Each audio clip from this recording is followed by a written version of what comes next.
ദുരൂഹമായ സാഹചര്യത്തിൽ ഒരു കുഞ്ഞ് ഹോസ്പിറ്റലിൽ മരണപ്പെടുന്ന മമൽ ആശുപത്രിയിൽ മരണപ്പെടുന്ന ഒരു സ്ഥിതി ഉണ്ടാകും. അപ്പോൾ അത് ദുരൂഹമാണ്. അത് ചികിത്സാ പിഴവ് മൂലമാണ് മരണപ്പെടുന്നതെന്നാണ് വാർത്തകൾ, ഇന്നലെ മുതലുള്ള വാർത്തകൾ പുറത്തു വന്നുകൊണ്ടിരിക്കുന്നത്.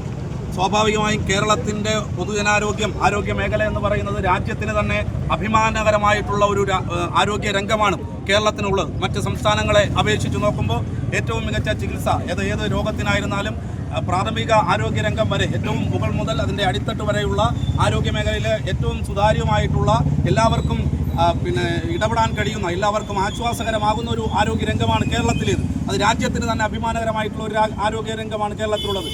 പക്ഷേ ഇത്തരത്തിലുള്ള ഇടയ്ക്കിടെ ഉണ്ടാകുന്ന വാർത്തകൾ, ആ വാർത്തകൾ സ്വാഭാവികമായും കേരളത്തിൻ്റെ ആരോഗ്യരംഗത്തിന് തന്നെ കളങ്കപ്പെടുത്തുന്ന നിലയിലേക്കുള്ള വാർത്തകളാണ്. ഇത്തരത്തിലുള്ള ചെറുതായി നമ്മൾ കേരളത്തിൻ്റെ പലയിടങ്ങളിലായി ഒറ്റപ്പെട്ടതായി കേൾക്കുന്ന ഇത്തരം വാർത്തകൾ. ഇവിടെ DYFI ഞങ്ങളിവിടെ ഈ പ്രതിഷേധവുമായി വന്നത് ചികിത്സാ പിഴവ് മൂലമാണ് ആ കുഞ്ഞ് മരണപ്പെട്ടു എന്നുള്ളതാണ് ആ കുഞ്ഞിൻ്റെ ബന്ധുക്കളും അതോടൊപ്പം തന്നെ പുറത്തു വരുന്ന വാർത്തകളിൽ നിന്നൊക്കെ വ്യക്തമാകുന്നത്. ശക്തമായി DYFI അതിൽ പ്രതിഷേധിക്കുകയും ഒപ്പം തന്നെ കുറ്റക്കാർക്കെതിരായിട്ടുള്ള എന്താണ് സംഭവിച്ചത് എന്നത് ബോധ്യപ്പെടുത്താനുള്ള ഉത്തരവാദിത്വം ആശുപത്രിയുടെ മാനേജ്മെൻറ്റിൻ്റെ ഭാഗത്തു നിന്നുണ്ടാകണം എന്നുള്ളതാണ് DYFI നിലയിൽ ഞങ്ങൾക്ക് ആവശ്യപ്പെടാൻ വേണ്ടിയിട്ടുള്ളത്. സമഗ്രമായ അന്വേഷണം ഇതിൻ്റെ ഭാഗമായി നടത്തേണ്ടതായിട്ടുണ്ട്. രാജ്യത്തിന് തന്നെ മാതൃകയായിട്ടുള്ള ഒരു ആരോഗ്യരംഗമുള്ള കേരളത്തിൽ ഇങ്ങനെ സംഭവിക്കുന്ന ഈ സംഭവം ഇതിനെക്കുറിച്ച് ശക്തമായി DYFI അപലപിക്കുക. അതോടൊപ്പം തന്നെ കുറ്റക്കാർക്കെതിരായിട്ടുള്ള ശക്തമായ നടപടി ഉണ്ടാകണമെന്നും അതോടൊപ്പം തന്നെ മാനേജ്മെൻറ്റ് എന്താണ് സംഭവിച്ചത് എന്ന് നാടിനോട് ബോധ്യപ്പെടുത്താൻ ഉത്തരവാദിത്വമുണ്ട്. അങ്ങനെ ബോധ്യപ്പെടുത്താനും വേണ്ടി കഴിയണം എന്നുള്ളതാണ് DYFI ഇത്തരമൊരു പ്രതിഷേധ മാർച്ചിലൂടെ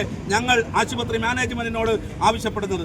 ആശുപത്രി മാനേജ്മെൻറ്റിനോട് ഞങ്ങൾക്ക് ആവശ്യപ്പെടാൻ വേണ്ടിയിട്ടുള്ളത് കുറ്റക്കാർക്കെതിരെ നടപടിയെടുക്കുകയും അതോടൊപ്പം തന്നെ സംഭവത്തിൻ്റെ ഭാഗമായിട്ട് സമഗ്രാന്വേഷണം നടത്തി വസ്തുത എന്താണ് എന്ന് ജനങ്ങളെ നാടിനെ ബോധ്യപ്പെടുത്താനുള്ള ഉത്തരവാദിത്വം മാനേജ്മെൻറ്റിനുണ്ട്. അത് മാനേജ്മെൻറ്റ് ചെയ്യണം എന്നുള്ളതാണ് DYFI ഈ പ്രതിഷേധ മാർച്ചിലൂടെ ഞങ്ങൾ ആവശ്യപ്പെടുന്നത്.